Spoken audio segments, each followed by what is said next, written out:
Welcome back to another episode of Let's Go Hunt, the podcast equivalent of free legal advice. Tonight on the show, we have Mike Gonzalez, competitor, Dave Packard, lead plow guy, Sam Alexander, you jointer. You don't even know her. And tonight, always running behind, I'm Vince H. Tonight, around the campfire, well, whatever we happen to want to talk about. Might be nothing, might be everything. Might be marshmallows. I like marshmallows. Let's talk about marshmallows. Marshmallows go good with campfires. You know the best that if you do the marshmallow just fucking perfect, it's all golden brown, and you can skin it and eat that part, and then put it back in and skin it again. My challenge is You're right. I You always can do want that. to. I want to get the marshmallow completely melted, like all the way through, without catching it on fire. That's my entire goal. And I want it to be as light as brown as possible. So not like even dark brown. I want it to just get it right there to where it gets all nice and melty. Like the wood right behind your head color. Mama Bear Brown. Like that, all the way around the marshmallow. And I'm a professional fat guy. If I can make that marshmallow white and completely melted, I'll do it. Mm-hmm. Like that's what I want. That's where you get. That's the microwave trick. That's cheating. 26 seconds. Sprinkle some chocolate chips on top. Then you get your fork and you mix it around. Then you got like marshmallow chocolate taffy. Though I do owe you a thank Fifth you. grade was a weird time for me, okay? You could crumble up some graham crackers in that and make yourself like a graham cracker crumble. Why would I put grams in my fat treats? Because it's a s'more. It goes graham cracker, chocolate, and marshmallow. So you get your graham crunch with it's a s'more bowl. You know what I learned about? I learned about cookie butter today. Ooh. Because the men's retreat a couple weekends ago, someone made banana pudding that included cookie butter, and it was fantastic. Apparently cookie butter is like these ground up gingerbread cookies that are popular in like the Netherlands or some stupid European place, and they grind it up until it's a paste and they smear it on stuff, and it's really good actually, like especially in banana pudding. Cookie What butter makes means it cookie something. butter? Cookie butter means something completely different here in the hippieville of Colorado.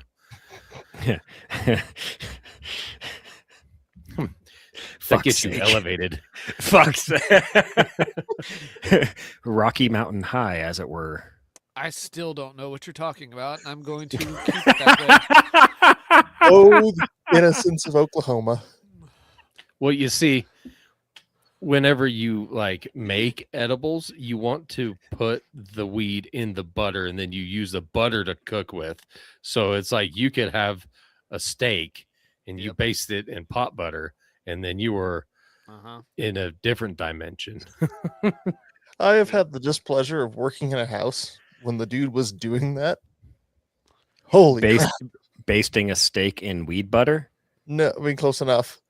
He was doing the whole, put the frickin' pot into the pot of butter and just sit there and stir it for an hour.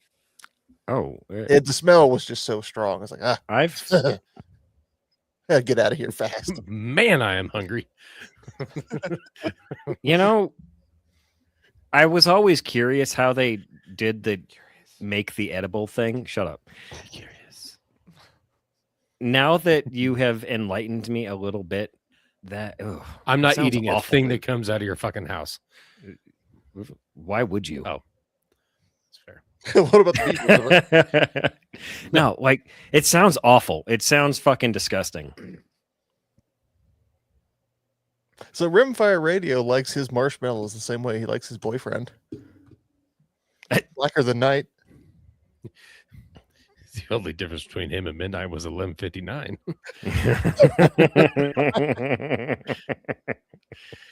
Anyway, we're off to a rocky start, man. We're not even 5 minutes in. So now we've got the marshmallows covered. How are we going to go about the chocolate? Moving on. Also with the microwave. You ever had a girl borrow your shovel before to make a s'more over a fire, and it's really awkward because you know where that shovel's been. You Is let her that a use a euphemism? shit shovel for. Why No, would you it use a s'more? To be fair, it wasn't a shit shovel. It was a shovel that I used to decapitate bunnies I hit on the road. Oh, Yeah, well, that's or fine. Snake killing shovel. I buried It my was a dog little- with it last week. It was a little e-tool, so it wasn't like a snake killing shovel because I'm not getting that close to them. But it Oh, was the come on. shovel I used to whack off rabbit heads after I, hit the bunny. And I'd like to. I'd you, like you did what to the rabbits? you heard me. I always felt guilty. Here, About bunny, like, I bunny. hit the damn bunny. I don't want to leave in case the bunny's still alive, and Sans oftentimes the rabbit bunny is still alive. fixation. I was going to tell you Little- about my rabbit adventures, but I don't want to now. Oftentimes the Little bunny bunny's still foo alive. foo hopping through the forest looking for a Samuel so he can jack him off again. Whack him off. Yeah, Wow, whack damn it. off. That Say rabbit. This jack is off. a family show, sir. Is it? Since when? Not since I've been here that I recall. Adult family. We were, and then we brought Vince on. It just fucking went downhill after that. In fact, I do believe Vince Corrupt is us. he's our Harambe. It just Right. ain't been the same. So if somebody kills him at the zoo, we're in a lot of fucking shit. Oh yeah, that's what I was going to tell Oh you. no, I forgot. I went to the Vince, zoo you're not allowed to today. go near a zoo ever again. Why did Harambe remind Vince of something he? Okay, I must talk. I must let Vince talk. Oh, I just remembered where I was yesterday, and because I was like, man, what am I going to talk about today? Couldn't remember anything. We were just talking about short-term memory loss with Mike. It's a sign of aging. No, we kind of spur of the moment went to the zoo up in Oklahoma City yesterday, and took the kids all around, and they got to see all the stuff. And it was actually really interesting because a number of the animals were out and active that kind of normally aren't. Especially so the bears, the grizzly bear was out and walking around and doing stuff, and we're like, oh here, look at the bear, and then it came down really close to the walkway and got in the water and was swimming around, having fun. So the kids got to get kind of close to the grizzly bear, and then it got out of the water and was doing the whole back scratch thing on a tree. And it's kind of hard to tell how big the bear is until it did that. And it's like, oh, Oh, this is a real one. this is a large animal. Yeah. Yeah, we went to the zoo. Bears were out and around, which was really cool. And then the otters were out playing around, so the kids got to see that. As we were leaving, we went through the big cat area of the zoo, and the tigers were out, and one of them was walking around like growling and roaring because she was looking for her cub that was somewhere in the exhibit, but the cub was staying all silent. And he was over there just like kind of quietly going meow, meow, and Mama kept wandering around like roar. It was pretty great. And I sent y'all a video. We went and looked at the mountain lion, and the mountain lion I was there just got it being up lazy. right now. And so right next to the mountain lion enclosure is the swift fox enclosure. And one of those came out, and the second it came out, that lion was just like locked in. It was locked in on that little fox and started stalking it. So we got to sit there and watch how a mountain lion like stalks something, which was pretty neat. I'm getting it up. Just give me just a hot second. Here we go. Bye. About like a cool second. I mean, whatever would have you. Room temp. What else? We got to see, the elephants are always cool. They were doing stuff in one Elephant of the stuff. pins with one, so they were like feeding it and giving it medication, and they're kind of have them trained up real nice, which was pretty cool. And watching the vet give the elephant instructions, and the elephant respond, which was interesting. Oh yeah, here the video of the cat. That's even after it got down from where it was laying and then started sneaking over to the edge of the enclosure. Like, man, Fox is like, hey, you can't get me in here, bitch. I know this is bad to say, but like I would love to watch that cat like rip that fox through that chain link fence. Like Mhm. everyone else would probably freak out, and I'd have just been like, man, that was cool. Yeah, little swift fox. I don't know. It same old trip to the zoo, you know. Is zoo. Still just stuff in the zoo. Oh, the black bears were out being lazy. That was about it. Anyway, Last time I was at the zoo, one of the mountains, so I think they've got two of them at Cheyenne Mountain Zoo. I forget, but one of them was up there just fucking walking around. It's like, oh, yeah, mountain lion up there. That's sweet. And then you turn your head a little to the side and you realize that there's a big fucking Tom sitting on top of that rock who's been staring at you the whole time. mm-hmm. You're just like, oh, shit, I'd be dead right now. Fuck. Yeah. You can guarantee that you've been seen by more mountain lions than you have seen. Oh, guaranteed, because where that whole creek for going after beaver up there, I've talked about this before, found multiple like elk kill sites that I found a couple of them that looked like hunters, because you can tell like the bones have been, sawed or whatnot, or the head's missing. That's the big thing too. The skull's just flat out missing. But I found a handful of them that I would assume mountain lion kill, because it's like there's no knife marks on the bones. One of the skulls is back here behind me till my dog tried to eat it. It's just fucking, in the really thick willows, here's just a little pile of dead elk bones. Like, yeah, fantastic. Yeah, my wife is really freaked out by mountain lions. So like, hey, honey, come here. Look at the mountain lion. He's trying to kill this fox. And she's like, I'm not coming over there. I'm like, can I get a picture of you with the mountain lion? No. Like, So what you're saying is she did not listen to the episode when we had Brett on. I'm pretty sure she did. And she's like super skeeved out by it. And I'm over here like, just don't act like prey. And she's like, I can't. Or something. I don't know. She's like, look at the size of its paws. I'm like, man, I want to eat that cat. Oh, that's what I was doing the whole time. I was like, I wonder if that tastes good. Like to every animal we saw, my kids were just so over it by the end. Like, Dad, stop.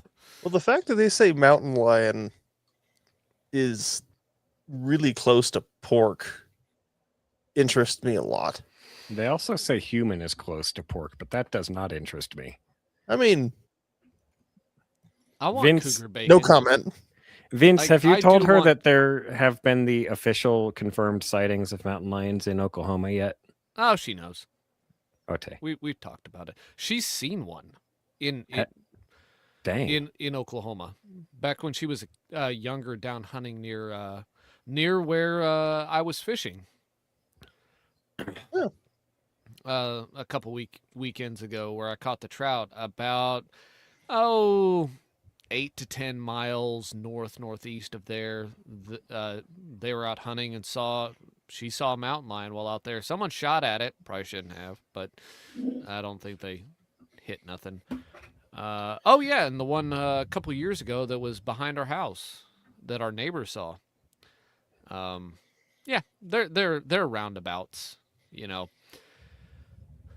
Oh, something I didn't mention while I was out fishing the third day a couple weekends ago. Some jackass in an F-16 kept doing like loops over the freaking river and like making a huge racket. That was cool. Yeah, fighter pilots. Like sonic boom. Like, go do that somewhere else. I'm Airplanes. trying to fish. Airplanes, please. No, they go. Yeah. Those are too slow to be in the Air Force anymore.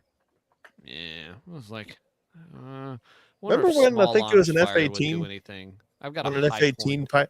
when an F-18 pilot drew a dick in the air. with his Yeah. You flew off one. Yeah, until he landed, and I think they like investigated him for it. Oh It's like, yeah. really? Come on. Yeah, he Like got in trouble. taxpayer dollars at work. Yeah. Anyway, that was my trip to the zoo. You know, it's a little old trip to the zoo. It turned out to be expensive because we bought food there, which was Oof. yeah, yeah. That's how they get you. Yeah. As a child, I was always really, really disappointed my parents wouldn't buy like the. Do they have at your zoo like it's like a little animal head on a stick, and you pull a little trigger, and the animal head Oh, yeah, opens and closes? 20 Yeah, I was bucks. always really mad that my parents wouldn't buy me one of those, and 20 now bucks. as an adult and a parent, I'm God. like, fuck no, you can't have one of those. We had to go into the gift shop because my daughter. Actually, no. Okay, I won't pass around blame here. My daughter was wearing a long sleeve shirt and shouldn't have been. And so we had to go pick out a shirt from the sale rack. And so while we were in the gift shop, people started wanting things. And yeah, like The no- food was the cheap part. we bought them a bag of like animals that they could play with while they were in the little wagon. Like, okay, here. Do they have one of the penny smashers? I didn't see any of those. They have the Classic. Yeah. Kid. they have the wax figurine injection molded figurine thing that they do. I'm wondering how long it is before they have a 3D printer there, like 3D print an animal. 3D print a penny. 3D print a smashed penny. It only cost you 100 pennies. Well, no, like the injection molded wax thing. Like you go to the primate area and you can put your money in, and you get the gorilla, figurine. You go get the elephant figurine, all the different ones, and yeah, I'm wondering how long before it's like a 3D printer, and they just do, and it makes you a little 3D printed nonsense. Apparently, they have penny machines everywhere. I just didn't see them. Okay, whatever. Those are going to be a thing of the past after a little bit.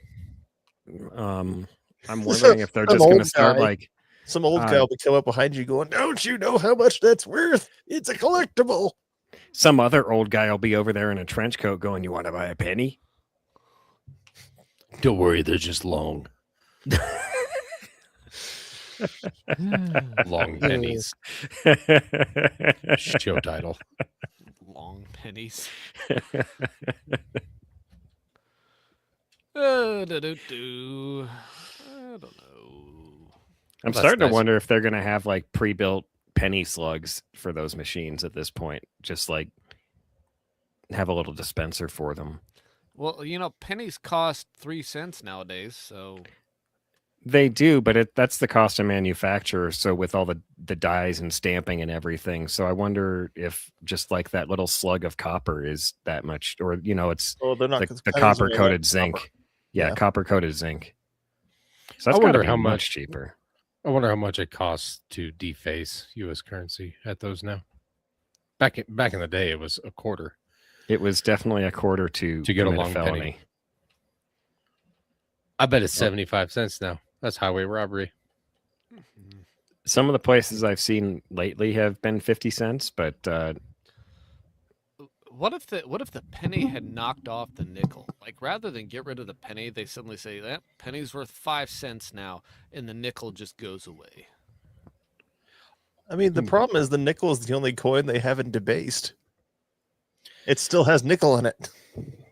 I have a question for you, since we're on Does the dime topic have of based. dime in it? What is a dime? 10 You're cents. sweeping the garage, right? Or your shop space, kitchen, doesn't matter. And you sweep a penny into the pile. Do you bend down and pick it up? Nope. Yes. Same. My daughter does, but nope. What's sweeping? Walk through the house with a leaf blower.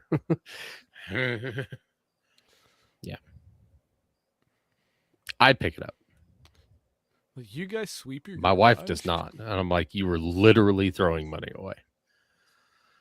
Hey, you get enough of those things. They add up after a while. You know, not long enough though to make it worthwhile. I think they're about 28 gauge. You could load them in your shotgun. And Oh, It hurts me more to bend over to pick that penny up than it helps me. I will get you an old man grabber thing. I'm pretty sure Snap-on has one that you could pick it up by the edge.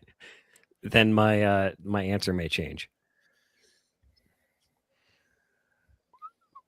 I like this idea. Eh. When I worked at Jimmy John's, it was like immediately before and immediately after my back surgery, and my manager there bought me a grabby thing so I could pick up the trash because I was still the most productive member of that team, even like broken as fuck, which is sad. But anyway, yes, anyway, grabby stick would work. Dave, what's this about a tarantula? Is it- So normally every fall we have the great tarantula migration, right? And if you don't know what that is, it's all these male giant hairy spiders that cross the southeast plains to their mating grounds, where they'll go get it on and die. they're all going to get laid one um, last time. Apparently, they're out in May now. What? Yep. That's So not supposed to never- happen for like 5 months. Yeah, never seen it before. And all the old timers say, as soon as you see the tarantula, it'll freeze in 6 weeks. And we saw it, and I took a video, and I'm like, and my wife's like, so is it gonna freeze in 6 weeks? Like 4th of July might be chilly. I hope so. Hey, maybe they're predicting something like nuclear winter. Yeah, Why are we maybe. excited about that? But it was, and Oh, it's I will be after I bored. move. Come on. it's not like I saw one spider that was just kind of like out of the blue. I didn't see as many as like is in the normal migration, but there's at least 3 other people that have seen the tarantulas on this road within the same week. So there's more than one. It's just a That's couple. This wild. few of them are a little It's confused. just and Their I've spidey never, senses are ever tingling. seen them in May, and they don't go It's been- back. because it's just been so freaking hot. Yeah, I Their don't know. poor little internal spider clocks are off. So I yeah, still say that you was, should catch them and fry them. that was strange to me. I'm not eating anything with 8 legs, including octopi. No octopi. No crab. What about squidopie? Crab have 10, don't they? With their pinchers. What if it's lost its pinchers though? Crab people, crab. Look like crab, taste like people. See, Crabs you are had just to sea bugs, go do that. but they are delicious. You know, crabs look like spiders in a sense. Lobsters and crawfish they literally look like goddamn bugs. Look, I say it. I keep saying it. If you deep fry anything, it's probably okay. But they're still delicious. They It's still the taste good. hair on the spider It that I burns won't off. be able to. Nope. Mm-mm. Maybe you have to roast Mm-mm. it. If you No. roast it over a fire, then the You hairs torch burn it. off. You torch it first, then deep fry it. So See, I this saw a is video why- of these girls in one of them Southeastern Asian countries. weren't I'm not sure girls. which one. Anyway, And they had a bowl full of these big black spiders, and they're just grabbing these spiders and they're like messing with them with their hands and then throwing them in a different bowl. And as you read the caption, they are grabbing the spiders, defanging them with their fingers, throwing them in the bowl for rinsing. And once they're done, all the spiders are rinsed, defanged, all that, then straight to fryer. And they just make frickin' fried spider. And then they pull them out of the oil and boom, just crunchy munchy. And they eat them next to the mosquito burgers. Yeah, like Nope, thank you. I'm not it. Mm-mm.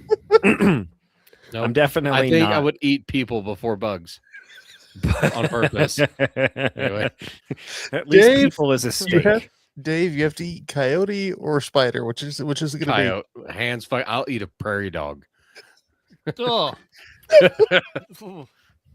Like the worst rodent. Like rats better. Like So I would- know- yeah. New York rats eat good, so I know people in the military seer community, and they won't eat spiders. These are people who eat bugs for a living, and they won't eat spiders. and So- I'm not afraid of spiders. I don't have arachnophobia or anything like that. I can fuck with the spiders. That's fine. I'm not putting them in my mouth. Right. 100%. Not gonna happen. The seer guys' reasons are different than ours are. Their reasons are because every single spider is venomous. It's just a question of how venomous. Why would you eat it? That's hence why we're defanging the spiders in Cambodia or whatever the hell. But yeah. they all have icky things inside them that we shouldn't eat. Ants, they just bite. So you can eat ants all day long. They're a great source of protein if you're Ants have venom. lost. Mm-hmm. You know what I'm not eating? Hmm. So Dave's line is drawn at spiders. Snake for me. I'm not eating a fucking snake. Oh, dude. Don't even just draw the line at spiders for me. Just insects in general. Okay, fair enough. I've already said Crickets. if you deep fry it, it'll be fine. Just like snake is gonna Okay, taste you'd like any other chicken. You'd have to Like, deep fry it to such an extent that it's just an amorphous blob of meat. I'm gonna bet like snake nuggets taste just fine. I don't know how to make smoked snake sound not gay, but I would eat that. Dave is Um, offering to smoke his snake for you. Or Would something. you like to try that. my smoked serpent? And I think, yeah, It's delectable. no. My applewood smoked serpent. I want smoked. I want deep fried Mesquite. rattlesnake. I want fried rattlesnake. I Yeah. want to try that. Vince, I don't know why ants are okay to eat and spiders are not then. I thought it was the venom, but So yeah, no. I'm partially the reason I want to eat snakes is I hate snakes. Like, Well, fucking, I saw a but snake snakes at least are actual meat. They are actual No. protein. they are not real. They are some kind of fucking demon spawn and should be killed. Every single one of them. real. Snakes can't hurt you. They, as it writhes and wriggles I saw a snake today. I had mercy on this snake. I could have run this snake over with my truck, and I decided not to Should've. because I felt bad for him. He was chasing like a rat, and he kept doing this thing where he was like poking his head way up and going like, "Whoop." Like up to periscope depth. Yeah. Oh no, it was at least a 5-foot long snake, and his head was 2 feet off the ground, like looking around for that rat. Dang. I'm like, That's a poor parrot snake. guy. He lost his little meal, and yeah, I drove around him. It was fun to watch. I love it when I actually love watching snakes do that when they're chasing prey visually, and they're like periscoping and looking around. It's so much fun. I had that happen this weekend. We were at a Brandon and rope and drag Brandon, and all the calves are in one part of the pen, and then got on horse and everything. Well, there's a fucking racer snake chasing a baby rabbit right through the middle of goddamn everything. Like ran right up next where we had the irons on the fire. And I was like, oh, fuck it. And somebody was like, there's a snake. And then everybody's like, fuck you. And then they're like, it's just a fucking racer. But we've killed 4 rattlesnakes in the last week. And their Damn. defensive kills Squeezer. Like they were under Desky my says car. pythons are a bit different, but make great sausage. Yeah, but he knows all about that python sausage. More about the sausage than the python. I just imagine it'd be really easy to stuff. Like you skin it and then you gut it and then you just like stuff the You the just, like, cavity and You make it. You make a wrap it on turducken. up. You make a turducken out of it with like a whole cow. Just Can you imagine how long it would take to descale a python. I bet you would skin it. Now, what you'd Yeah. now the real trick is getting the pig to eat the chicken and then the python to eat the pig, and then you have them all together inside, and then you cook it. That's the real trick. I'm trying to think of what that name would be. Snake. Come back to me. Snake. It's just Nope, white skin. noise. It's just white noise coming out. Like, All right. Well, that's nasty. Moving on. I do not like snakes. I Gideon cannot say Optics what in I the was chat going to said spiders are bugs. If you eat bugs already, a spider's pretty much a turducken like John Madden would have for Thanksgiving. is that what he Uh, said? What about a spidantin? Like Well, have an ant inside a spider inside a butterfly? Leave I John don't know. Madden alone. I don't know what John Madden had to do with any of it, to be honest. I'm a bit confused and anyway. I'm a bit It's- confused and I don't know what's going on. Anyway, I ate too many spiders. I got no idea what's going on. I got the spider in me. Greg. Well, speaking of freaking sausages and stuff, I have eaten through I'm down to like my last 2 linear feet of meat sticks now. It's a sad day.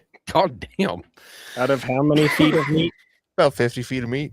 Oh my god, that is so much feet of meat. That's I eat them. 50 feet a week. Dude, you ate 50 feet of meat in a week? It's been more than a week.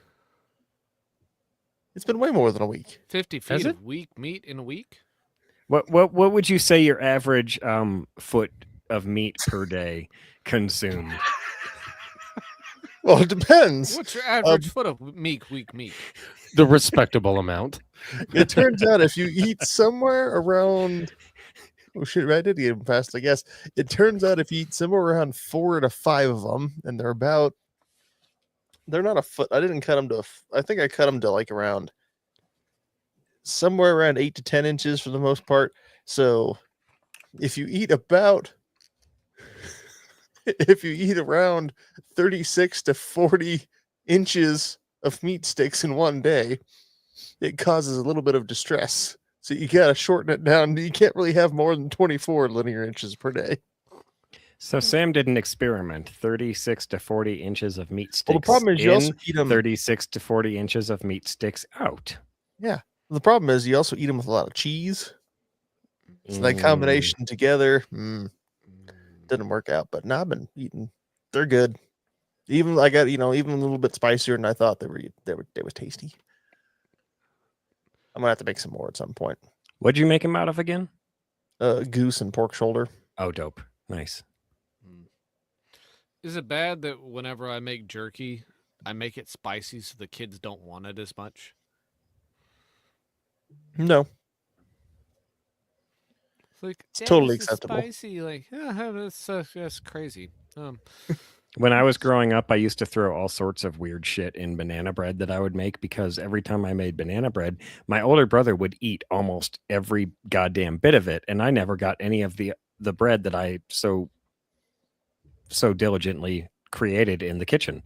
And so I started adding things like jelly beans and chocolate raisins and mandarin oranges and all sorts of really weird, dumb shit to banana bread. And I ate my banana bread with weird shit in it. And he was like, "Why would you do that?" "So you won't eat it, fucker."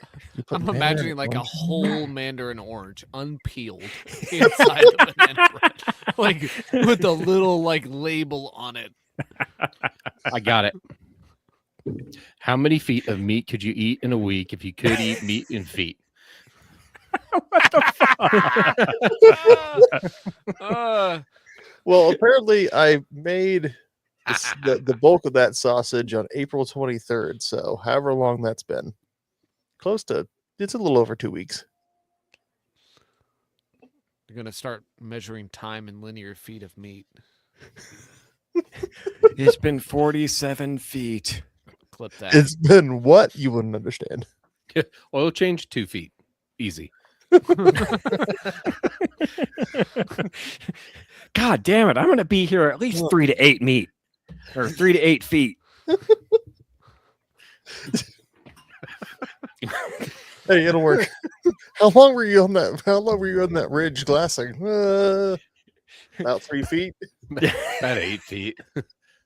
Didn't see nothing. Oh, she's so cute. How old is she? 18 inches.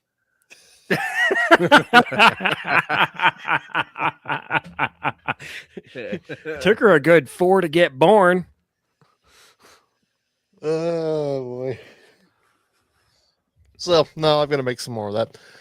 Probably not for a couple of weeks though, because I gotta finish getting the damn house ready to get on the market. One more. Vince, how far away is the zoo?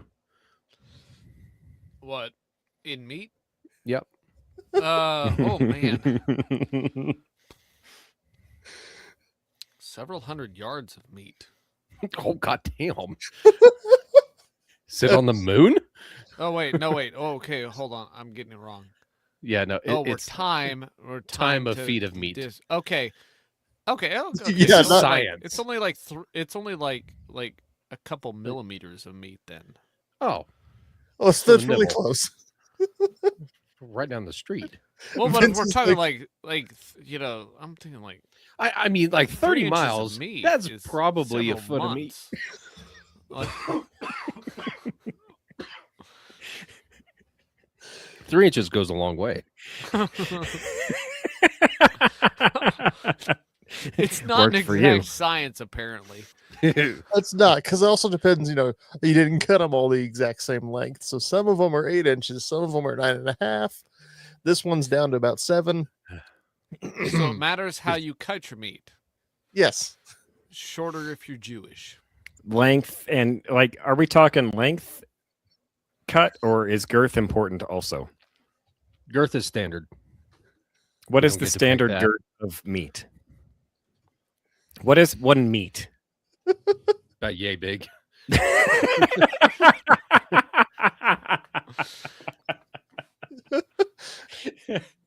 What's your adjusted? Did you see me trying to size? pick which finger I wanted to use? And I'm like, that's probably a good one. That's Dave asking you nicely to stop. In for the audio listeners, let's go the Top Gun route. You know, the finger. Yes, I know the finger, Goose. It's length times girth over angle of shaft. Wow, that's That's physics. how you get Randy's adjusted penis size, or TMI.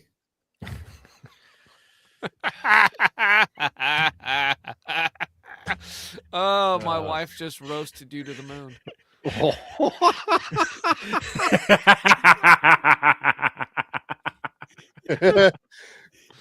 Perfectly average meat. Perfectly average. Man, that Oh. blew up a lot more than I thought it would. Well, I don't really think any of us expected to go into an in-depth discussion of the length of meat. I don't know how we got here. I'm gonna have to go back and study this. Further research must be made. Yes, let's do science. I do like my tongue twister, though. Yeah, that was good. I do as well. We need to do something more with it. We'll make a patch. Anyway, Sam, play some music. What you got there, bud? That one? Mm-hmm. Oh no. I'm staring at the colors again. I think it's the green one. The colors. No, are wait, turning into no, it's meat. not the green No. one. There we go. It's the blue one. What's going on there, bud? Oh, what you got there? Oh, it looks pretty good, bud. Well, I don't think I've ever seen a man fishing for turkeys before. Hey, if you show me, I'll show you. What do you say? Don't forget to bring a towel.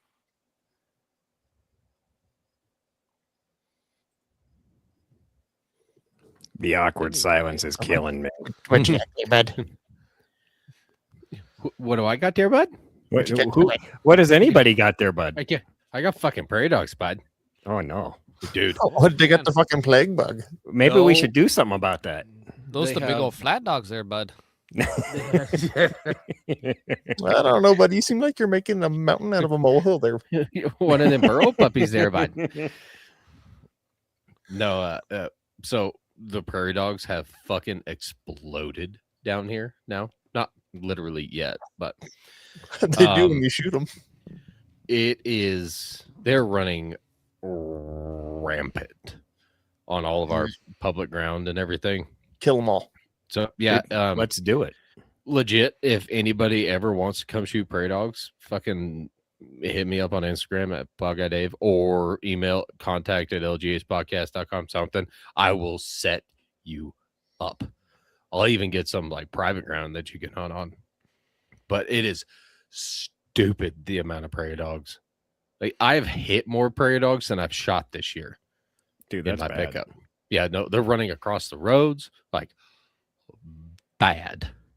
So the prairie dogs are in for lack of a better term, thick. That's Thick as a kick. that's tempting. It is. It is very tempting. Like, let's We could even organize go something. prairie dog quick. fishing if we wanted to. What are? Hmm. Oh, he's grinning like he knows something. I've explained prairie dog fishing on the show before. He has several times. You take a 6-foot leader, steel leader, you put it on like a deep sea pole, you put the leader in a loop, like a snare around the top of the hole. When they pop their head up, you reel them in. And then when they get like pretty close, you need a shotgun right there because they get on the offensive. So It's coming straight for us. You know, it's I a great think that's sport for beverages. This is not the image that I Soda pop. got in my mind. I pictured like archery fishing. Oh, no, we don't play with that. Okay, You know, so I'm this- imagining This this is is a lawn good chair, way. rod holder, the whole bit. all right, now I'm on board. This feels like a good way to train the kids to shoot the shotgun. Mhm. Like, oh, here comes one. Get ready. You better Alright, get it, or here you're you gonna go. get plague. You know, it instead of like a clay pigeon going away and getting smaller, you know, you got something coming closer and getting bigger, and then like wait for it, Quite bouncy and hoppy. and then just run the 410, and here we go. Mhm. Except 410's expensive nowadays. Never Yeah, mind. it is. It's pretty bad when you can shoot 12 gauge and that's your budget gun. Yeah. Why is the It's biggest of the $20 a shells the box. cheapest? Because more made. Yeah. Yeah, That's it. More better. That's the whole thing. is I like demand and 410, supply, but- comrade. Yes. So Dude, come I shoot wanna- prairie dogs. I want a 17 HMR, Fucking me too. and I was wanna actually on just- Rimfire Radio talking to those guys, and yeah, I'm getting a 17. Yeah. They're I really wanna cool. I just- if you have prairie dogs, I feel like that's the thing to have Mm-hmm. instead of 22, because you can get better distance out of it, and you can really like tear into them before you really have to get out the 5.56. I mean, for most of my life, I've shot prairie dogs with a 22, and we were always limited to 200 yards. I mean, 200 yards was a stretch for a 22 out here. And then somebody would roll up with a 17, and you're like, oh, they mean business. So when I used to shoot fucking prairie dogs with my Smith & Wesson 1522, I had a Vortex, I think, crossfire scope on it. Mhm. I had to max out my elevation, and then she'll still shoot off like the bottom stadia to hit it Oh. at 200 yards. Could get them pretty regularly, but still, it's like I'd have nothing left. 17 is the way out here. Or Raggle 204. Fraggle mentioned 17 Hornet. 17 And Hornet is That's good one. that's a spicier 17. I like Indeed. conceptually that's a fantastic cartridge. And in practice works very well. Except I'm looking at sportsmans.com. They have 2 loads available. A Hornady Superformance 20 grain VMAX at $1.20 a round, and a Winchester polymer tip at $1.65 a round. So at that point, I'm just going 5.56. Yeah. Let's see, Sportsman's Outdoor Superstore. Yeah. 5.56, 223. I mean, 204 Ruger is also a fantastic prairie dog round. And it's a screaming little shit, but I would very one- much like an AR chambered in 204 Ruger. Mhm. I'd have to build Remington it, made but- some. A Back in- couple other companies did, but not very many. Were Remingtons any good? I don't know. There was one at my local gun shop that I probably should have bought because it was on the shelf for like $500. Oh, It was the whatever one. It had some camo pattern. It was chambered in 204. I could have easily rebarreled it to something else. I kind of regret not getting that because it was kind of cool. But yeah, they've made them. There's not a whole lot of reason for them, but no, Yeah. not at all. But it'd just I be mean, really, really cool. Just a prairie dog gun. at that point, I'm They're still fucking 5.56 expensive, with though, 40 yeah. grains. Yeah, Yeah. Like you can get 50 grain VMAX cheap and go slay prairie dogs, and actually like prairie dogs and up to small deer with a 50 grain VMAX.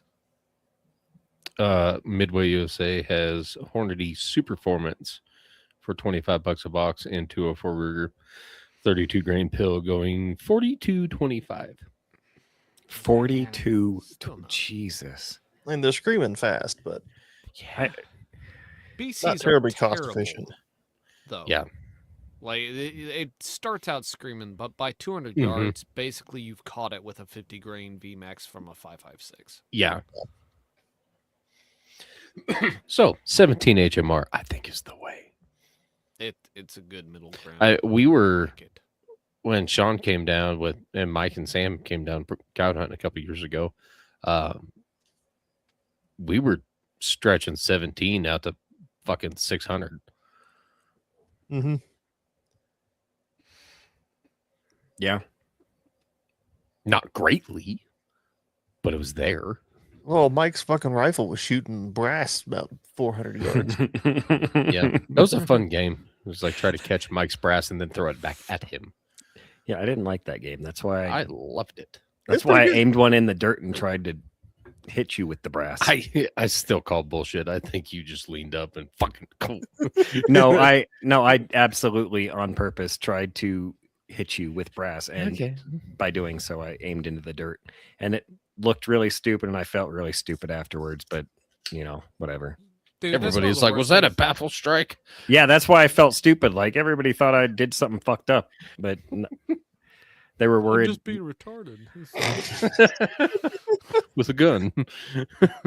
I mean, Dude, that's one of the worst things about like ROing. It's just like dodging brass half the time. fuck brass. Next time you RO, just wear your chainmail. That's a I good idea. considered wearing that and running in it. Oh my god. I was like, ugh. It- the flex you could have on everybody else. So I ran this in chainmail. Pansy. I think you should do it just for that. Get it thou better. You still got to wear your Daisy Pukes, though. You couldn't see him. It's not about what you can see. It's about it's about the vibe. Just lift my chainmail skirt and go, hey. Or you could keep your chainmail skirt right where it is. Nay. So, Anyway. Vince, what you got there, bud? So this all starts this past Friday. Friday? What is today? Man, that was not that long ago. So Sorry. about 20 miles south of here, there's an Amish community, and once a month there is an auction down there. They call it the chicken auction, but they auction livestock and other things, including, they start out with like the garage silly stuff, and that took a while, and then they move inside and auction off higher dollar things, and then livestock. They call it the chicken auction. At least that's what my son calls it, because that's why he's there.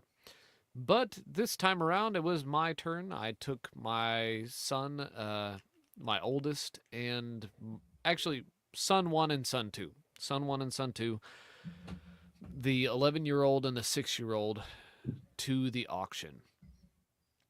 And my oldest, decided he was going to sell some chickens. But apparently those go last. And he also wanted to buy some livestock of some sort. So we got there at like 6 o'clock and were there until 10 because we got there way too early. Because they do the livestock last because that's what most people want. So they do all the other stuff first. But we get in there. Oh, it's the old high school sports version where the girls play first. Yeah. Yep.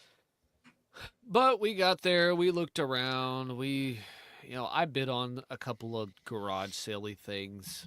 I got actually kind of a cool shop built toolbox, like just a standard like toolbox, just like lid box, made out of steel, painted green.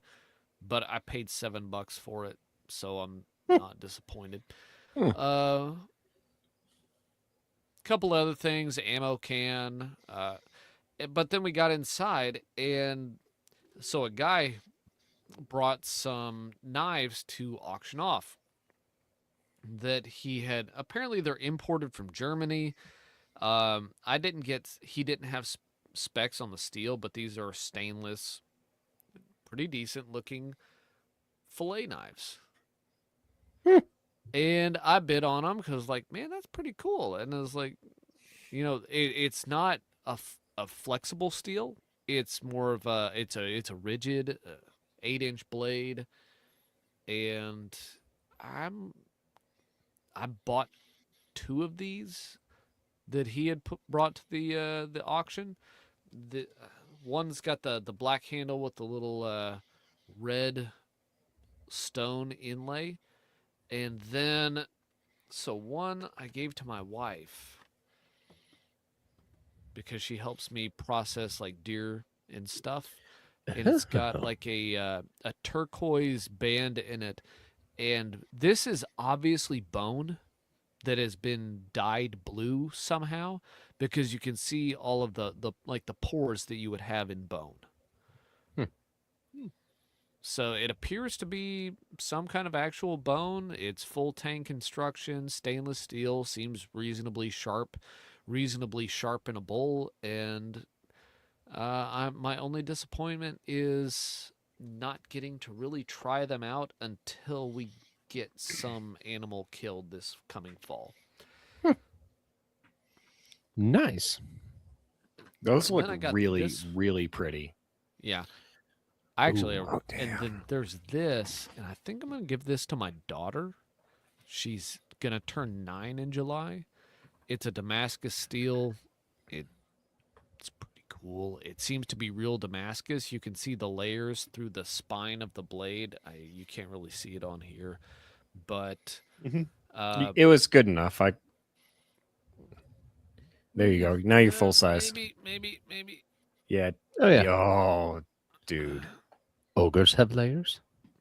I don't know the quality of the steel that was used. I don't know what it was made of. The guy told me they're imported. He can get all different kinds of them.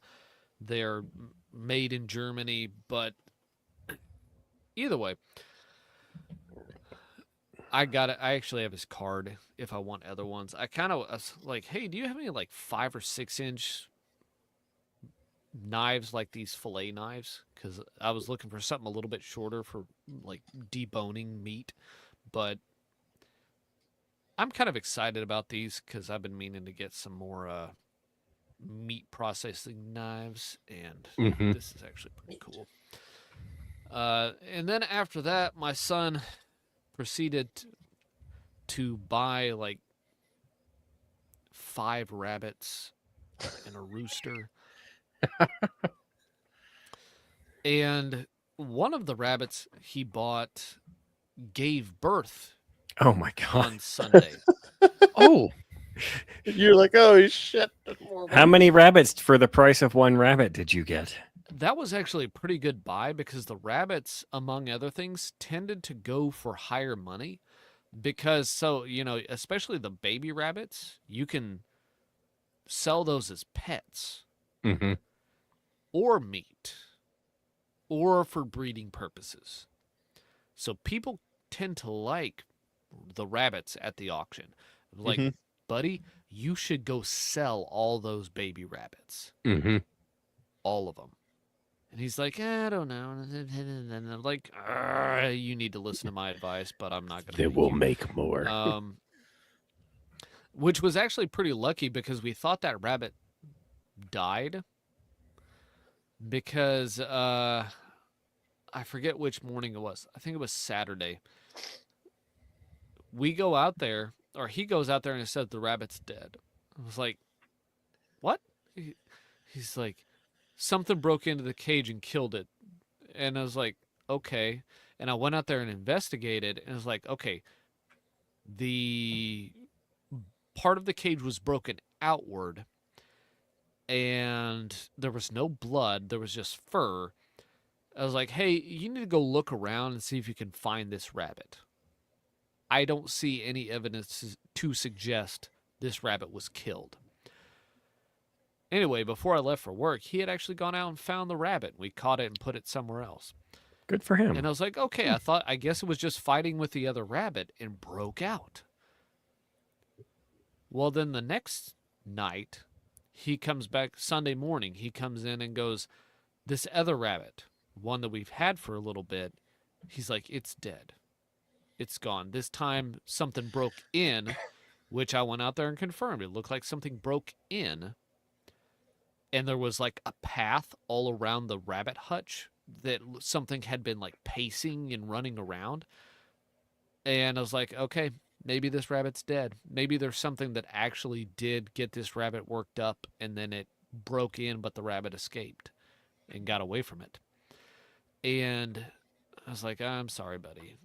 That rabbit, maybe it's gone.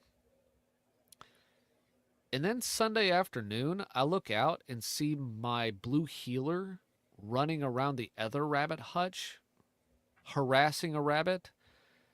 And I'm like, oh, this was not some random predator.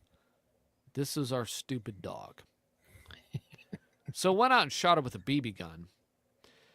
And then my son was like, I bet she didn't kill the rabbit.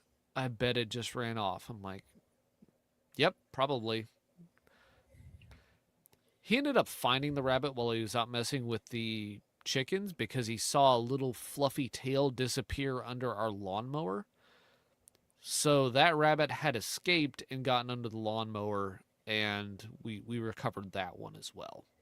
So we ended up chasing rabbits around. I may still need to discipline a dog pretty well. Oh, yeah, my wife mentioned he tracked that first rabbit through the dew in the grass Oh, that's awesome. and Good for found him. it by basically just tracking it down. Nice. Nice. But yeah, so now we got a bunch of baby bunnies. He has been impossible to live with for the past 3 days because chicken auction, rabbit dead, rabbit found, rabbit dead, rabbit found, baby bunnies born, zoo. Like, kid has not stopped talking. Has not stopped. But anyway, Nice. I love it. Well, good on him Mhm. for the buy and the tracking. Yeah. Yep, he made a good buy on that one. He needs to learn how to bid at an auction. You know, like when the auctioneer comes back to you, you don't just you wait a second and then you bid. He's got the number. He just keeps going like this, like I know how much you're willing to spend. Slow down. He did the Wreck-It Ralph thing, just like 32,000. That's the biggest number I could think of. Yeah. You gotta be cool about it, buddy. You just gotta kind of wait for him and then just like give it a little nod, like Yeah, the little. and It's kind of like poker. Like you don't want to seem too eager either, because if you do, then they'll just be like, "Oh, well, fuck you," and like try to outbid you for it anyway. Because people are weird like that. Imagine the just spite betting. You know, 'cause you're like, fuck, I want to just try to get the price up, and then you win a fucking cow at the end. Ah, you can't really cancel your gun broker account on that one. yeah, Auctions are a good time. yeah. I feel like we'll be doing that a lot, especially because so we went ahead and got a farm tax last month, and we have plans, so we'll see where that goes. But my son has been he sold a few things at the auction and he bought a few things, and he's 11 Mm-hmm. and knows more about chickens than I do. So, Yep. and rabbits at this point actually. I have my advice to give, but he knows more about it. So, there's that. If you guys want fluffy cows, I know a guy. Floofy. Yeah, you keep saying that, and then we keep not getting fluffy cows. Or you're gonna Said put it. yes. Well, that's fair. It's not your fault. You're right. Next to his raspberries. I have raspberries in my garden. So it's a little mini Highland cow Oh. eating Mike's raspberries. Like, God, you fucking cow eats eating my raspberries. Like, well, I'm glad you brought that up, Vince, because I wanted to segue briefly onto the raspberry garden. I remember a few weeks back, I was concerned that 3 of my raspberry plants have yet to show signs of life. Well, 2 of them, they did exactly what you said. The roots probably wiggled around underneath, and then they were like, all right, I guess we'll go up. We'll try that. Everything else hasn't worked. And they both shot up tiny little shoots a couple weeks ago, like right after we talked about it. And then those shoots have been growing, and now they're both growing. They're growing leaves from their stem holes. I don't really know what the term is when they have the stick with the roots and they cut off all the branches. All the branch cutoffs is where they're sprouting from. You sound like George W. Bush.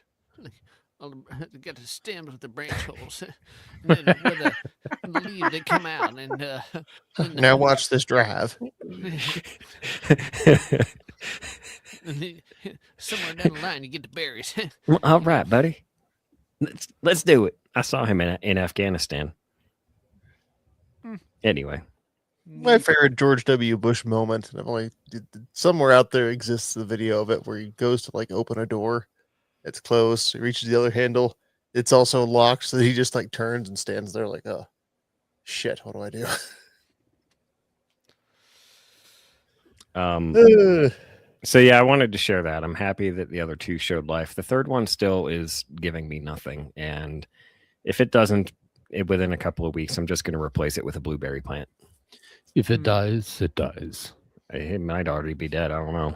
Something I learned about the raspberry is that so its roots act as a rhizome, so it'll send up shoots away from its original root. Like I got no fruit off of this plant last year, but I have multiple new plants coming up around where the original was, Interesting.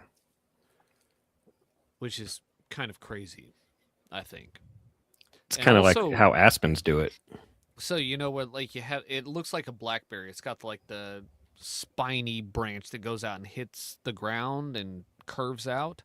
everywhere one of those hits the ground, apparently it acts as a root, so a new plant will come up right there. So that's how you get brambles. Like that's how you get brambles. And Oh, I'm gonna have to keep it a little contained, but one little corner of my garden's got a bunch of raspberries in it, and I'm hoping I get a bunch of raspberries. so the idea is to keep the trunk, the basic stick of the bush, from hitting the ground again, because if it does, it turns into more roots. Is that Then you just mow it down. It's not that big a deal, but I'm trying to get as much of it as I can. yeah? They're How much for? choking they're choking one of my bell peppers right now, so I kind of don't Ooh. like that. But Well, whatever. that's not good. How much fruit do you expect to get off of them? I don't know. I don't know what the yield's going to be. I don't know if I really need to go maybe I need to go put a raspberry somewhere far away and then just let it turn into a whole bramble. But we'll see how it does near the house and go from there. Zucchini's doing great. Got beets in the ground. I'm now Dwight Schrute. No one is shocked zucchini's doing great. I'm pretty sure the entire world will die and zucchini will still be like, I'm zucchini. Last another year, one. Oklahoma drowned my zucchinis. Really? Oh, yes. I got- could see that. We got like 36 inches of rain in about 2.5 months last year. My zucchinis started doing okay and then molded Oh. heavily. Suboptimal. Is gross. Have you done any potatoes yet? No, but okay, so I want to do that thing where you put the potatoes in a tire. Yeah, and me then too. Let them grow up and then put another tire over it and just let it keep doing that. And so you have a tower of potatoes. Actually, Yeah. I need to buy seed potatoes. I'm going to do that. So when it So comes what?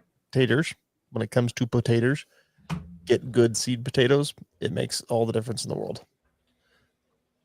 If the ones from Home Depot do not turn out great potatoes, in my experience. So you're talking like go to the actual. Like go on the internet and just find somewhere that sells like seed potatoes out of fucking Idaho. Like, it doesn't. I'm not even gonna. I don't have a brand to recommend or anything like that. Just not the ones that have been floating around in the Home Depot or Walmart bag for the past, months. Well, I was going Yeah. to say, what about the nursery? You're like your local That might work nursery. too. Local nursery would probably be good. I've just, with my past experience with potatoes, the quality of the seed potato has had a very direct link to the outcome of the potato. Okay. And potato. for somebody who doesn't Yukon know how Gold? this works, yes, Yukon Gold are great potatoes anyway. How does one Grow potato? like the most simple. experience I got is basically watching The Martian, and he put a little tiny bud of potato on a piece of shit and then put it in the ground. Well, I mean, you put them in the ground, not terribly deep, and then if you just want to abandon them, you can, and they'll sit there and they'll grow. They need loose soil underneath them and around them because they have a hard time growing tubers and hard dirt. But if Yeah, the method you're talking about, so Colorado State University, I think for you, Mike, did a whole study on growing potatoes in Colorado. I never got the chance to implement any of it because I moved away from my big, giant, 1,000-foot plus garden before I could. But they did stuff with regards to planting them and then basically burying them in straw as they get bigger and bigger and bigger and bigger so that they can keep shooting out more tubers as they go up. So, yeah. And that's what Jeremy from We Like Shooting was talking about, layers of straw so that they have some place, but then dirt so they have some. And the idea at that point, is you're trying to trick them into thinking they're still underground. Is Yeah, that and it all there works. really is to it, though? Just the tiny little portion of potato that Not has an very eye on mine, it? And, But yeah, you need a good eye or a couple of eyes okay. so that we can get a couple of viable shoots coming out of the ground, and then you prune off the weaker one and let the stronger one live, and they grow into a big happy green bush. And yeah, And then how do you know when said bush is potatoes? when they wither and die. Okay. So I've not ever done the thing where you go through and you like pick out a potato as the plant grows throughout the year. I've just, to be fair, I've just planted them and fucking left them because I don't want to manage that shit. And at the No, end of the all at year, once. they will wither and die. And basically, when when the stem goes to being brown, it's time to go through and pick out your potatoes. And like knock over your tires and.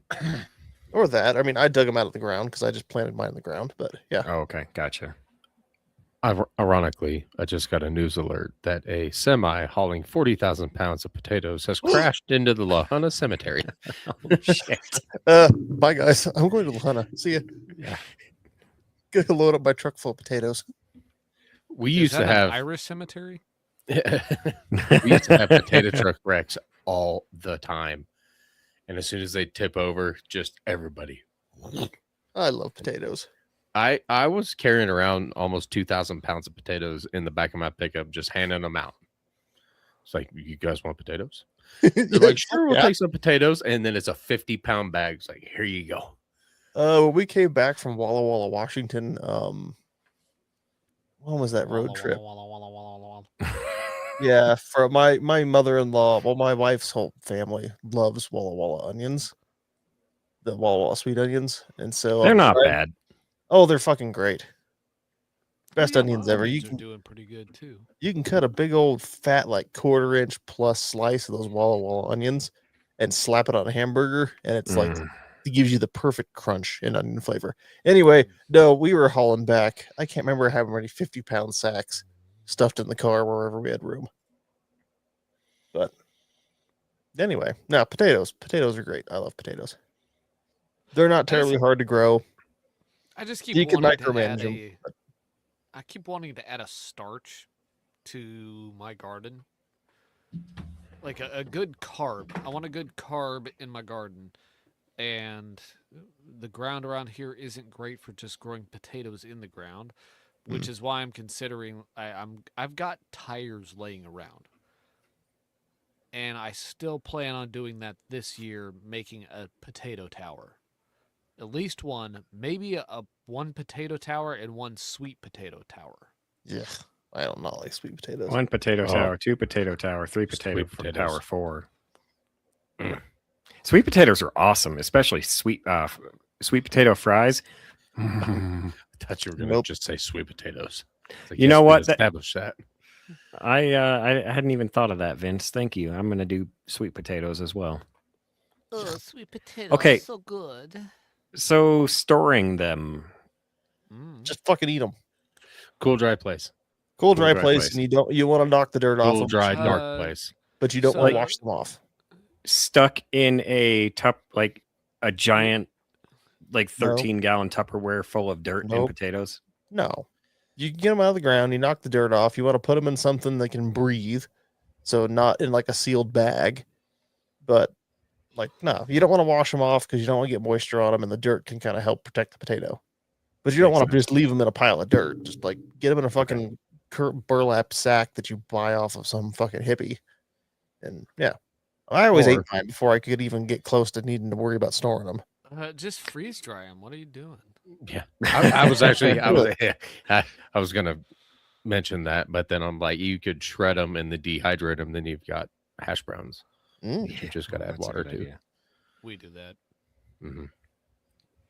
Or you just eat them really fast. We'll eat them. You know, We'll get one, there. One of the ways I've seen it done is you take it, you get a cellar, and you put them in your cellar, and you get like a sheet of screen. Mesh screen. Yeah, mesh screen, and you make a frame. You put it on that, and you put your potatoes on that. That way, there's airflow, but they're the right temperature. If you can get a cellar and put them in there and store them like that, they'll last for a long time just sitting there. All right. Mm-hmm. Mm-hmm. Or you just eat them. You know, I you like get them French fully- fried taters. if you get 400 pounds of potatoes, you're not gonna just eat 400 pounds of potatoes. Oh, you want to Irish bet? freak? You want to bet? Vince, do you freeze dry mashed potatoes, and then you have your own instant mashed potatoes? I don't know if we have that. Hmm. We have several things freeze dried. I know that. I don't know if we've done mashed potatoes. Except for, okay, so one of the things we have freeze dried is what we call mini Thanksgiving, which is roast chicken, yeah. stuffing, and mashed potatoes and gravy. And we throw all that in the bag and seal it up. And that's, you add water, and bada bing, you got the trappings of the necessities of your Thanksgiving meal in one Yeah. place. When Flag Day's rolling around, but you really want Thanksgiving, Mm-hmm. hot water. There's days I'm just like, man, I just want to go bust one of those open, but like I really shouldn't. That's for long-term storage. Yes, you should. Do it. It's actually Get really on a good. rotation. It's really good with the like our yard birds, our chickens that we butcher Mhm. sometimes, because they taste, the flavor is really good. They're not very tender, but the flavor's good. And it's much closer to like turkey than your store-bought chicken. Nice. Very nice. So I did a thing. I don't know if it'll permanently stay here, but I put since it's MOS pattern onto an MOS pattern Glock slide, I put the Gideon Granite. Took it off one of my AKs and put it on the Glock You 20, like it. which I have not had a chance to shoot yet because range day was planned for Sunday, and then my truck's been having make a couple little funny sounds, a little extra clunky going in and out of reverse. I'm like, I need to crawl underneath there and see what the fuck's going on. Well, I looked at my rear U joint. I was like, oh fuck, I gotta change that immediately. I have not seen a U joint in that bad of shape before. I took a screenshot of when I said it sounds like a U joint. I'm sure it was a long time. Well, the problem is that damn sound faded. It wouldn't do it anymore. But whatever. The point being that I ended up redoing the rear U joint on Sunday instead, which did not go as poorly as my previous U joint. Last U joint I did before that one, I think took 6 hours to get out. That damn thing was, but no. So redid the U joint and then didn't get a chance to shoot this yet. But pistol optics are very strange. I'm not sure how I feel about them yet. Looks good. I'm pistol dots are tough. I'm not a FUD on them. I like them. They're supposed to be things, but I have a really, really tough time with how much they move. And I know you're never going to get them to not move. You just get the dot in a place where it's supposed to be, and then you shoot. But, maybe it's like open sights. Once you figure it out, once you get the cadence and the rhythm and the timing of everything, it just makes sense. But am I the only one of us that doesn't have a dot on a pistol? I do not have a dot on a pistol, mainly because I cannot find a cut slide for under $400. So I got an angle grinder. Get you a cut slide. Give me 3 feet. 3 feet, it'll be done. I've got a Brillo pad and a lot of patience. I've been whittling on this here slide. This slide, it's not an optic cut. It's more like an optic erosion. But no, we'll see. I'll get this to the range here at some point before I go on a trip. But yeah, we'll see if I like it or not. It'll be fine. Is Gaston? Mm-hmm. Oh, then the fun part was, so I'm on my way to pick up a couch to replace our current couch because we're moving, so we're downsizing. So we got rid of this ridiculously big futon. not futon, sectional, which worked well for how we had our living room set up, but our living room was not set up in a way that normal people set up a living room. Because most people want a big TV in the living room, which we did not have. So when I picked up some couches, then my fucking check engine light's on. Like, oh, god damn it. Why is check engine light on now? Well, it was something to do with the variable valve timing or something like that. Oh, fuck. So I had a little panic about that. Ended up just being a quick oil change because I think when I'm having all my misfires, it dumped some gasoline back into the oil. Something, maybe. My oil pressure was low, even though, or clogged up filter with carbon coming out of the cylinders. But code reader, it's awesome. Yeah, you got a fancy one. Well, it's not that fancy. It's Harbor Freight, like mid grade one. But I went in there, and I wish I had gone through back when it was still throwing the code to watch the camshaft actual position versus the expected position and go, oh wow, the numbers match up. And then sure enough, it cleared the permanent code, and off I go. It's like, oh good, one less fucking disaster to worry about. Mhm. Dude, I love having a code reader. It's like, oh, it's doing something weird. Let me just plug in the code reader. Like, then research it. Apparently, my Jeep's catalytic converter is dying. Who cares? Oh. Anyway. Cut it out and sell it. Yeah. Be your own meth head. Or You don't just need go that anyway. Park it on the south side of Oklahoma City for 15 minutes. It'll take care of itself. Yeah, Actually, but the cat won't be the only thing gone when he comes back. Sure it will. They just can't be gone one for of too the long. best steakhouses in Oklahoma is on the south side of Oklahoma City, and it Ooh. does not fit there anymore. That's unfortunate. Weekend trip planned. It Just was gonna one be a of, noisy apparently ride this home. This place, whenever GW was in Oklahoma, he liked to stop at this steakhouse. Back when I think he was governor of Texas. Is this two George W. Bush references in one episode? Apparently. It's very strange. I liked They've G-Dub. G-Dub was a nice old man. They've got their own house beer. It's not too bad. I only remember. He wasn't the second one. he wasn't too good with the words. Sometimes you gotta just make up your own, man. Don't you misunderestimate me. So Can't fall in line. anyway, yeah. So at some point in my life, even though I won't ever do it, probably I will be on the hunt just for some means of bypassing or disabling the entire ECM module or ECM system in my truck because I'm really tired of that shit. Yeah. It's like the fucking camshaft should just be slaved to the crankshaft. None of this variable shit in the middle. Like, why is this even here? I don't want it.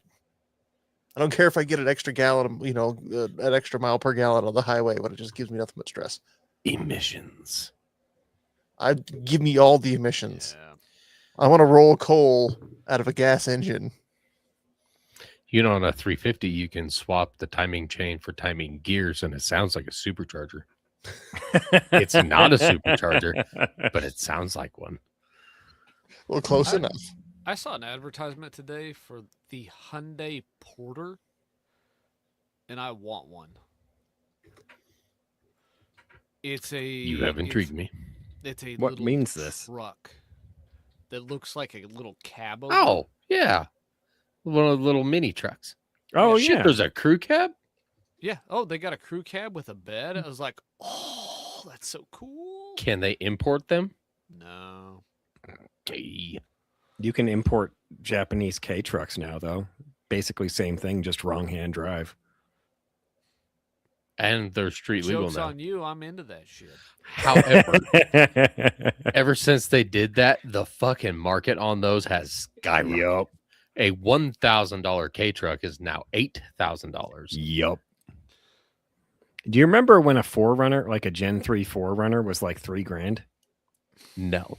Pepperidge Farm remembers. Pepperidge Farm remembers. Speaking of Pepperidge Farm remembering. That's the wrong song. No, that's the right song.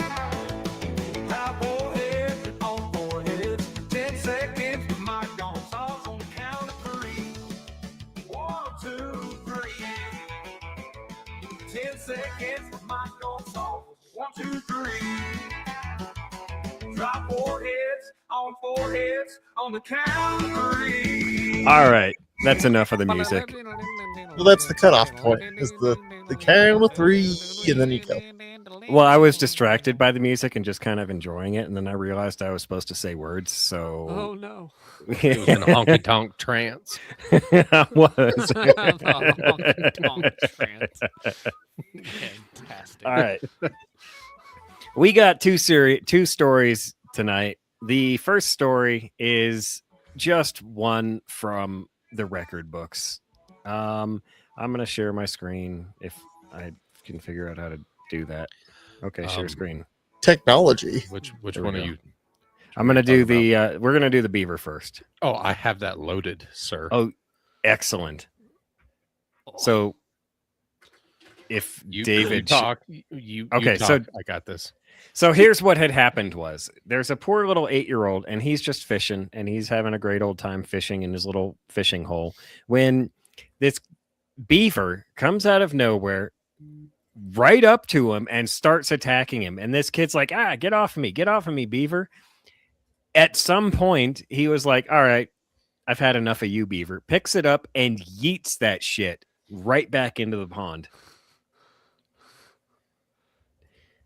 I mean, that's one way to handle it. Fighting beavers. Well, I like how they pick the beaver up and slam it back into the water. Like that's Yeah. gonna fucking do anything. Oh, you got it. Eat that shit. Oh, I love the Pomeranian. The Yeah. Pomeranian The little guy. out there chasing the beaver. There he And goes. down he goes. Yeah, I don't know what that beaver was thinking. Like, I'm going to take all these. And you got to be careful, honestly, because I don't know if we covered it or if it was just some random stories that we talk about in our signal chat. But there was a couple weeks ago, I read a story about a rabid beaver attacking someone, and they killed it and then had it tested for rabies. And it was, in fact, rabid. Jesus. I think this one. Yeah, They- this one's they rabid. Was it this one? Yeah, this one's rabid. think Oh, so. Says damn. the title. Rabid beaver attacks 8-year-old boy. That was not a euphemism. Well, I thought mean- I'd seen one a couple weeks ago, but whatever. Goldfish I memory. mean, this Moving one on. just says angry beaver. Yeah. See, a lot of them say angry. A lot of them say rabid. I don't think they killed. Like this beaver just went back home. So I don't know if there's any way to know for sure if it was going to be rabbit or not. Man, The way if it was this acting, like it just went home and flooped back into his lodge den or bank den or whatever he had. Rabid animals don't act normal. Rabid animals act weird. And that's the best I can say for it. On Sunday, May 3rd, it was reported that a beaver in Lake Henry had contact with several people and has since tested positive for rabies. Says the Had township of contact with several people. huh? Mawa. Mawa. All right. So May 3rd, that would be this story then. Okay. Yeah. That's So- why it was a couple weeks ago. Got it. I like how the Wikipedia page for beaver attack has this picture of a beaver with just a shit-eating grin on his face, with his little hands held together, like. Sir, your tail's on backwards.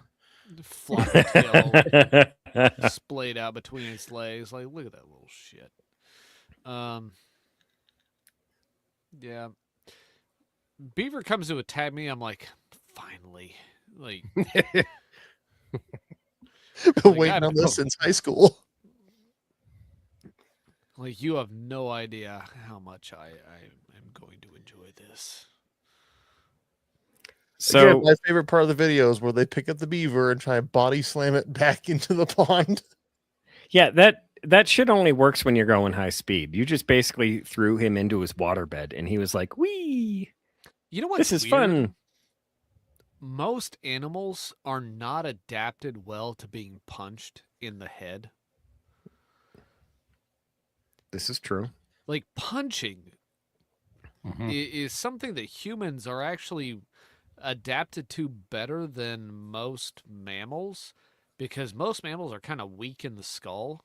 they're not used to being smacked that way. Like punch stuff. Like really, just punch it. Just punch it upside the head. Like give it a good old right hook. Like, it's pretty weak along the side of the skull. They're not used to that nonsense. Most animals do not punch things. They get grabbed with teeth. Like just punch that little Do not teeth punch sucker. a Punch bighorn that sheep. shit. Ooh. You don't punch what, Dave? A bighorn sheep. Bighorn. Yeah, don't Okay, punch an the animal that makes one- punching for fun a sport. The one animal, Yeah. just one. Do not Uh, punch a pufferfish in the face. So in that scene in Blazing Saddles where Mongo knocks out a horse, you can actually do that. Oh yeah, you Mhm. look, if you punch a horse in the side of the head, it's probably going down. Yeah. Because The temple they're is the not- weakest part of the skull in any animal. Humans too. Like we're actually well adapted to take a hit Hmm. right here. Which is like, why headbutting is strangely effective. temple, jaw, nose, those are that's why you lean into the punch. You lean in with your forehead like a freaking mountain goat. You know, make them break their knuckles on your forehead instead of your jaw. Oh, I was watching a reel as a compilation of Butterbean, like just absolutely waylaying people. I was like, Uh-huh. man, that's just wrong. Just throwing that right hook over and just bam, down he goes.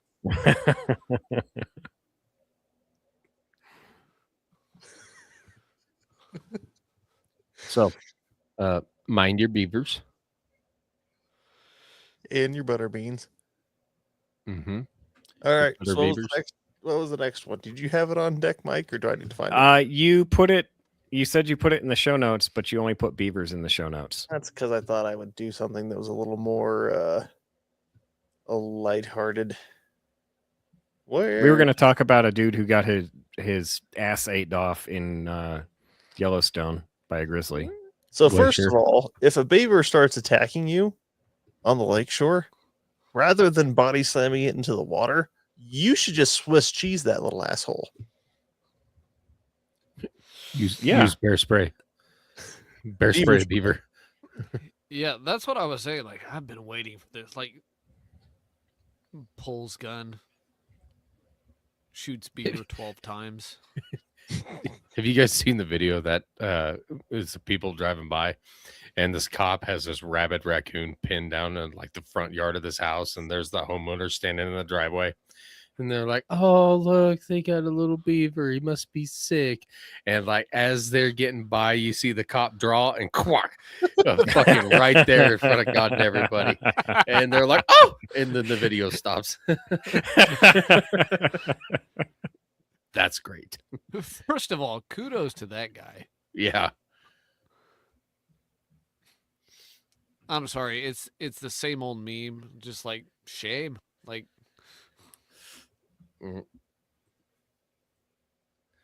So I had a freaking chow chow one time at work come up.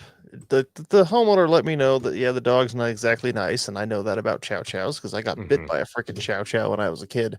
And like, okay, fair. And they were really good about letting me know when the chow chow was coming outside. Mike, the story is in the notes now. Nice. I was hoping Cowboy State Daily had an article on it, but for some reason I couldn't find it. Anyway, so I go outside hauling stuff out to the truck, and the fucking chow chow comes tearing out of my peripheral vision. Like, oh shit. It ran right up the steps. I'm trying to back inside the door, and this fucking chow chow latches onto my boot. Nice thick leather cowboy boots. So they didn't make it through. But we had this very awkward moment of me holding a 2x4 in my hands, chow chow attached to my boot, and me going like, all right, am I gonna have to fucking hit you with this? And eventually we must have come to some kind of agreement because he let go. I went back inside, and that was the end of it. yeah, the way that worked was he's like, "Oh, I bit you. You didn't do anything. We're just gonna pretend this never happened. Pretty much. I That's went back when he inside. knew he fucked up. I went back inside and said, "Hey, dog's out." Oh, I'm so sorry. I'm just like, yeah, we're fine. But Dog's like, well, that was my only move. I'm just playing. but didn't like try and rip the boot off or anything. Just and then looked at me. When I looked at her or him, I'm like, this is awkward. Anyway, next story. All right, so next story, Glacier National Park in Alaska. I was wrong. It That's- wasn't Yellowstone. It's That's Glacier. Montana. Oh, Jesus Christ. Okay. So Glacier National Park. My bad. Just wrong in every aspect. Glacier National Park in New Jersey. Glacier National Park in Luxembourg. So Glacier National Park had its first ever bear fatality since 1998. And apparently some 33-year-old solo hiker was reported missing earlier in the week, got found dead today. And officials say Wednesday that of last week. Oh, yeah, Wednesday of last week. Anyway, it just said Wednesday. It didn't say which day. Anyway. Today's Tuesday. My God, you were batting 1,000, bud. Nope. Nope. It's a good thing I can shoot because I sure can't do anything else. You need to take a break for yourself there for a minute, there, bud.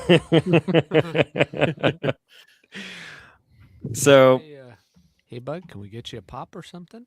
you know, There you like go. most of these articles that have no details, they wrote a whole lot about not having any details.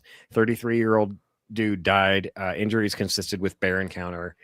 It remains under investigation. The man's identity still hasn't even been released. So, like, there's They did release it. It's a Florida resident. Florida resident. Florida man dies in Montana. That's exactly what the article says, and I didn't want to lead off that way because Like, I can just No. picture him being like, you know what, grizzly bear attack? No, I'm Florida man. I got this. He didn't. He in fact did not got this. The article mentions some people who went up there and they crossed the country to go ride this trail, and it was closed when they got there because of this, and they were all sad about it. But like, this is what happens in parks when bears encounter people. It's not usually going to go well for the people. It's like a pedestrian in a car. And there's things we can do to mitigate that risk, including carrying defensive arms like bear spray and pistols and knowing how to use them. I'm not going to say that carrying anything would have saved this guy's life, but wouldn't you rather have the chance, the opportunity? Now, your opportunity is going to be useless if you don't train with it, if you don't work with it, but Okay, you know what we should have done for Warheads? what should we have done? That video of the drunk woman chasing the kid on a dirt bike Yes. Oh on yeah. the sidewalk. That Yeah. should have been our Warheads. Like that should have been Warheads. Look Like, at this 'cause grizzly chasing this child around this neighborhood. That woman should have been shot. I'm sorry. Yeah. Like, just. And then I read something that she was released without bail Of course she was. because Washington, I guess. I don't know. It just Fucking PR infuriated me. bonds, man. It's all Colorado is anymore. Yep. Well, I will say one thing that annoys me is they didn't do this in the Flathead Beacon article, but they did in a couple of the ones I looked at, which is the usual like, oh, we recommend to visitors to, they say, stay 100 yards away from bears, carry bear spray, whatever. They never mention, have a firearm and know how to use it. Mm-hmm. Always just bear spray. It's Bear never spray. firearm. The answer is never firearm. Stay Fire- 100 yards away from bears. Well, that doesn't work too well if you fucking scare the bear while it's bedded down, or it decides to come get your ass. Kinda hard to stay away 100 yards away from 'em. 'em. Our buddy Brett says, "Hey, Dusky, you dead, man?" Considering he's asleep right now, probably. Yaman. He's got I don't know. gators I to go am deep fry. I'm increasingly of the opinion that the fucking bears need to be delisted already. Especially, You start digging into that lower 48 population group in terms of what the original numbers were in terms of when they passed the Endangered Species Act and their goals for where they wanted the populations to be. Start looking into the wolf side of that too, and some things start looking really fucky. But it is, to me, becoming more as we dig deeper into all this crap with more and more and more lovely little bear stories, that the bears need to be taught a fear of humans again, mhm. because a lot of these fucking bears don't seem to have any regard for human beings. Like a lot of these stories that we talk about, and since we decided to go down this road, the stories that we've been talking about, they involve grizzlies, and that's not a coincidence. Like,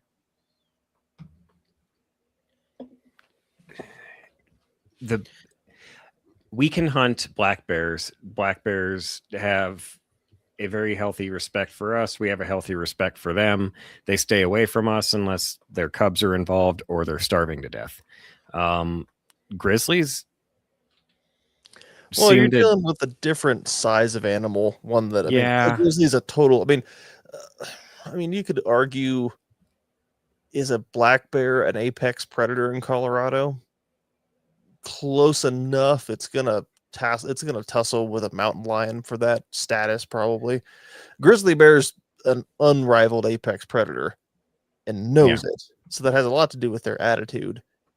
But they've been so protected too, and I'm sure somebody out there could tell me I'm an idiot, and I am.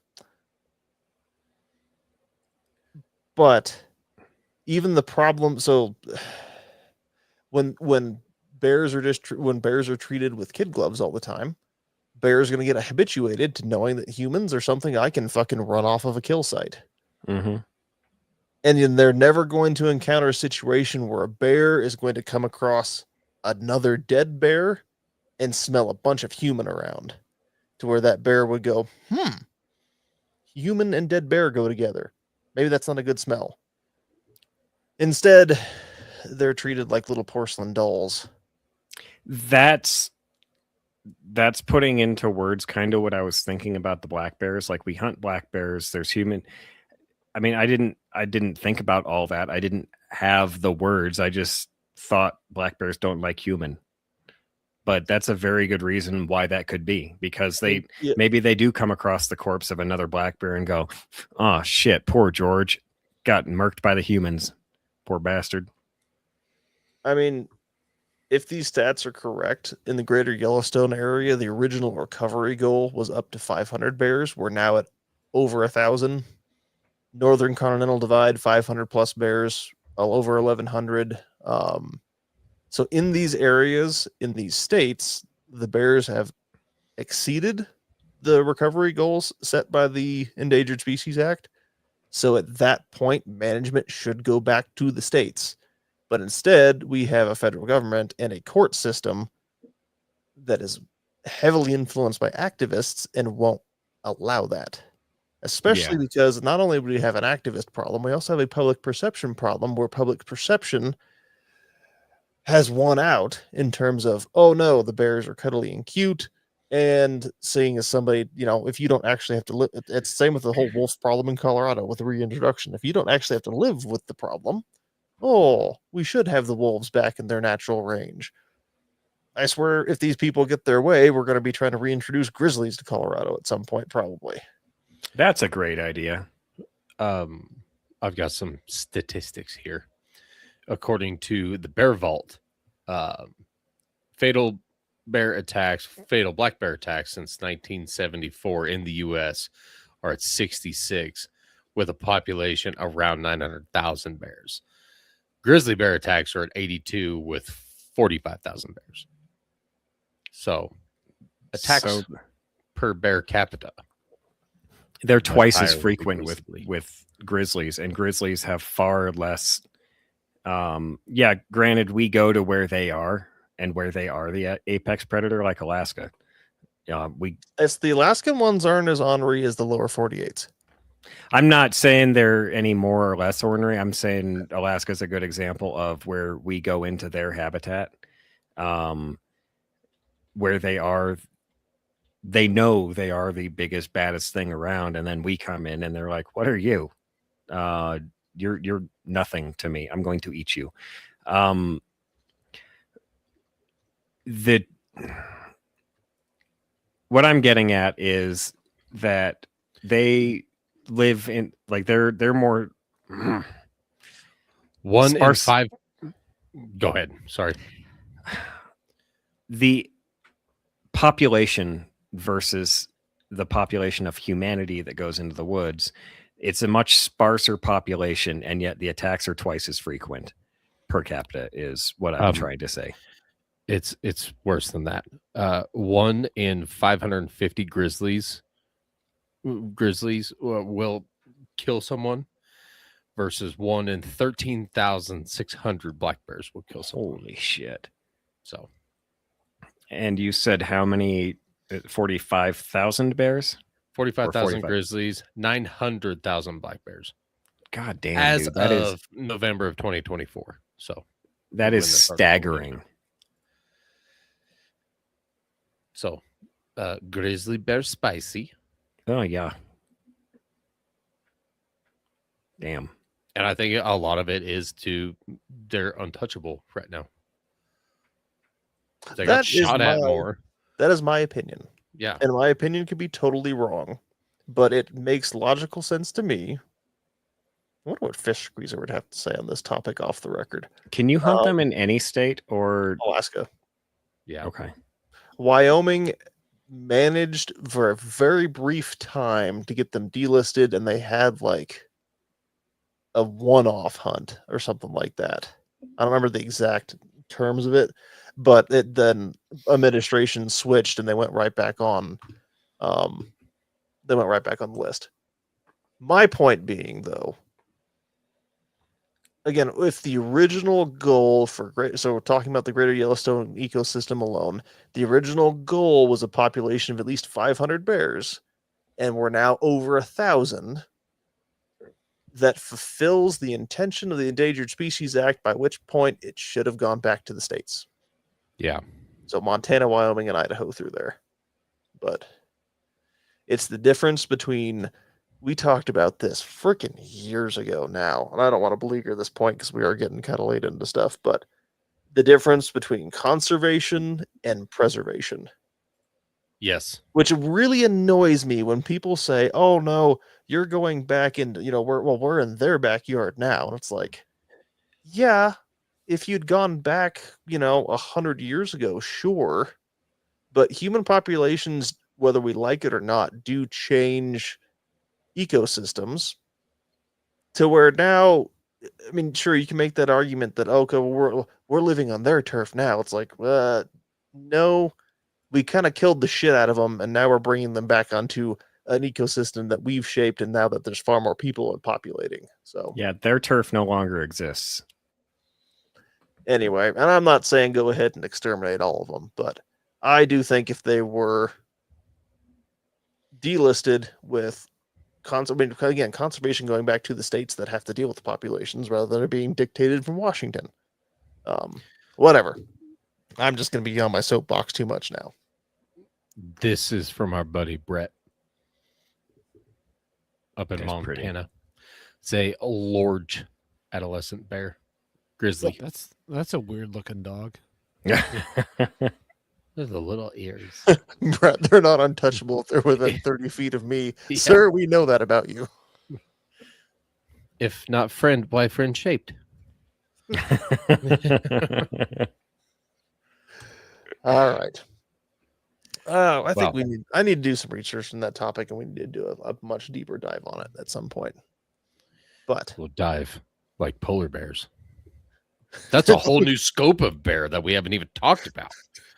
Somebody, oh no, that's what we need to do. We need to start a campaign to reintroduce polar bears down into the North American, further down on the North American continent, because if you go back in time far enough, they were here. I want to start a text, campaign to history, reintroduce and polar bears tradition. to the Antarctic. Hang on, one at a time. What did you say, Dave? I said the text, history, and tradition of polar bears in the lower 48. And I want to reintroduce polar Yeah, but- bears to the Antarctic. I'm not making fun of Clarence Thomas, Honorable Clarence Thomas, at all. No, I don't want the It was just- Antarctic.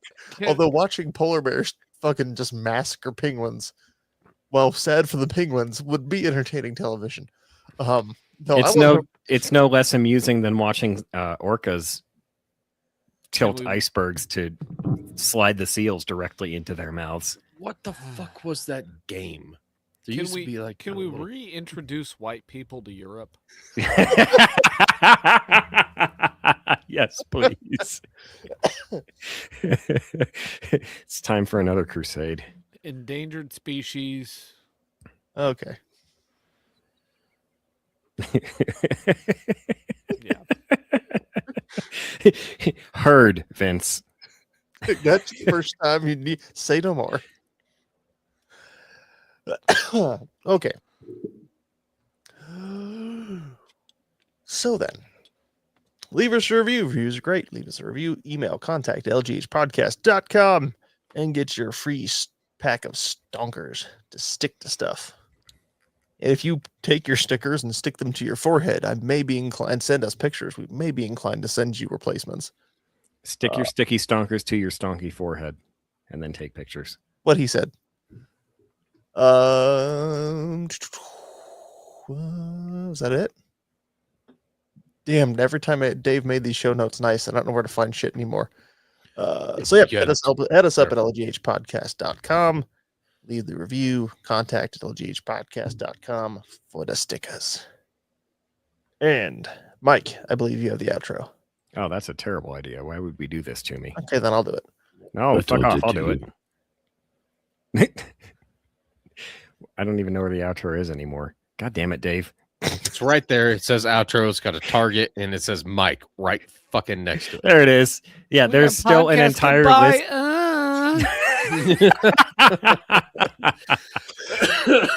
Mo, what a day to have ears. Yeah.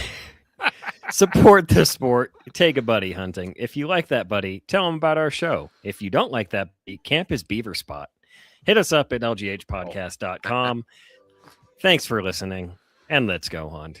Oh, that's what I say. Write your representatives and encourage them to reintroduce polar bears to Michigan. Oh, you know, I yes. didn't change the outro, but it still fits. It fits. It It still does.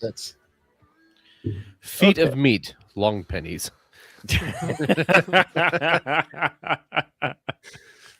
That'll do it. Or feet of meat, Sam's bunny fixation.